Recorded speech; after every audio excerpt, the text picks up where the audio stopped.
Sir, who are the founders of Lagos State? Well, founders. When you mean founders, it's a modern day ideology. There is no plural of the people who founded Lagos. It was someone, a person. Uh, we remembered him to be Oba Orogboa, who was a founder of Lagos. Well, maybe if the plural comes, that is him and his soldiers, Benin soldiers, who of course, the history remembers that Obarogwa's father was Obaesige, who was a Christian king, the first Christian king in present-day Nigeria, who got baptized in about 1504. All right. During that time, the Portuguese missionaries came to Benin, and through that event, he gave his life to Christ. And to sort of cement that relationship, he sent his son, his first son, to Lisbon to become a seminary priest. All right. During the schooling of his son, his father passed on, of course, in Benin, Awo Toriorue, that sort of a thing. So it was then the chief had to send a message to his son in Portugal that it's time for him to come become the Oba of Benin.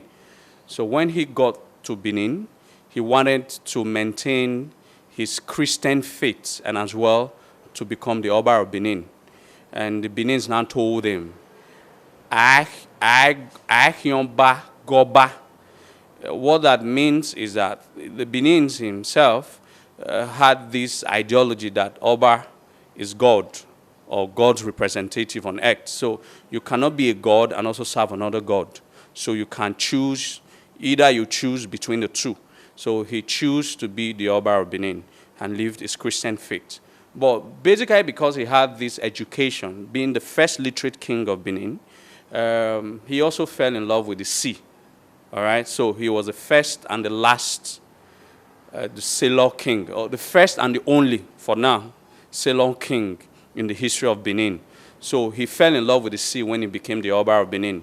So the other warrior kings before him, Oba Ewai, Oba Ozolwa, Oba Esige, then before him, Oba Arugba, they all were landed warriors. So they fought, they expanded the kingdom into empire through the Hitan land, going towards the land area. But it was Oba Arugba who, because he had this training in Portugal, he fell in love with the sea, that decided to expand the empire towards the waterfront.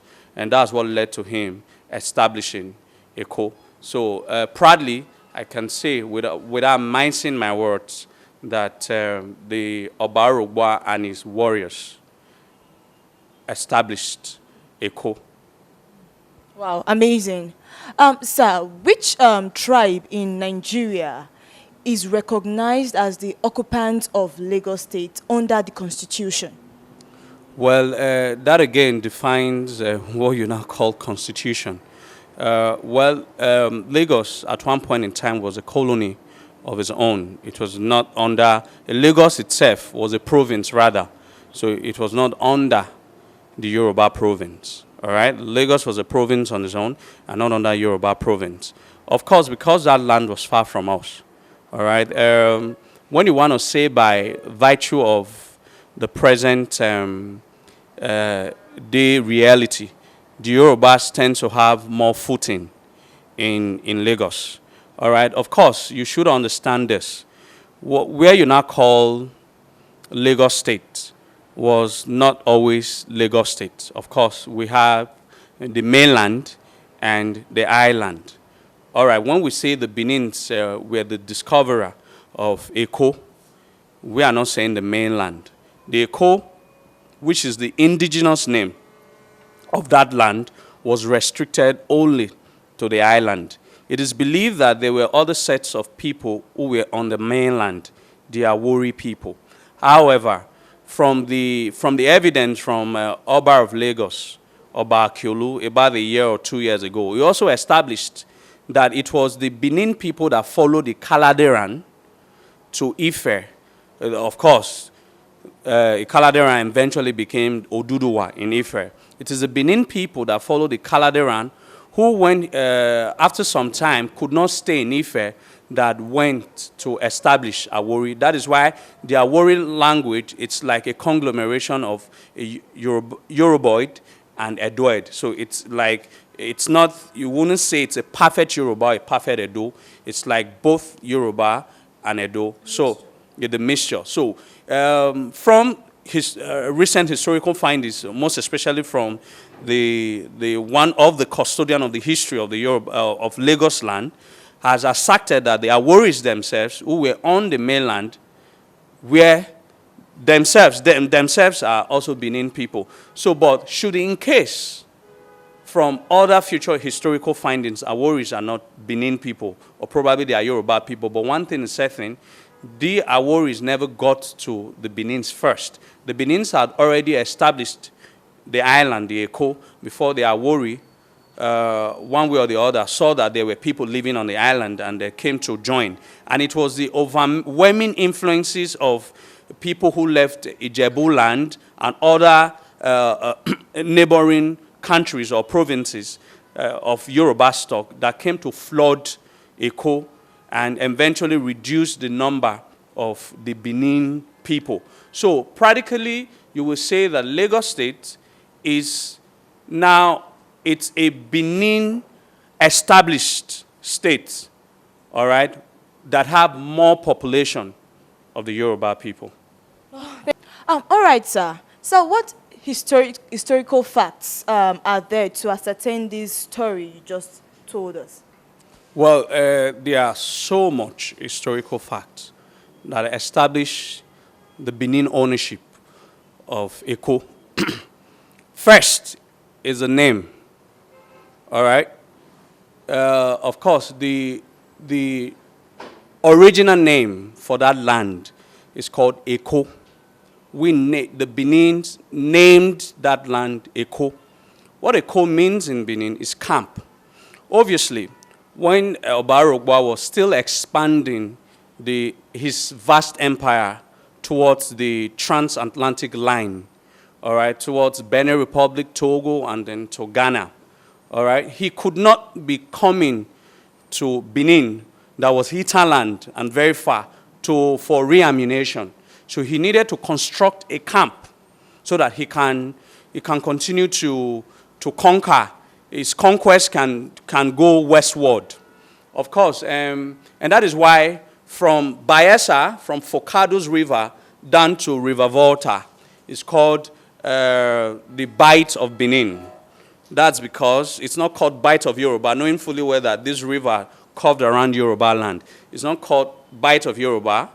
It's called Bight of Benin. That shows the influences of the Benin people towards that region. And it was Obarogba who established that. Of course, I have established one fact. That land, the original name of that land is called Eko, which the Benins named that land as the aborigine of that land. That's one.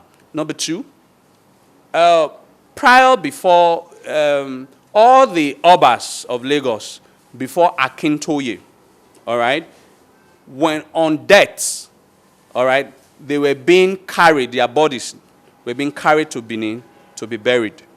All right, so all the Obas of Lagos, from the first Oba of Lagos, Ado, sorry, that's the second Oba of Lagos, but some historians now call him the first Oba of Lagos, but the first Oba of Lagos was Aisikba, which the Yorubas now called, it's not a chief in Lagos, called Ashipa, something like that in Lagos. But the original name was Aisikbaye Womare in Benin. It was corrupted to Ashipa.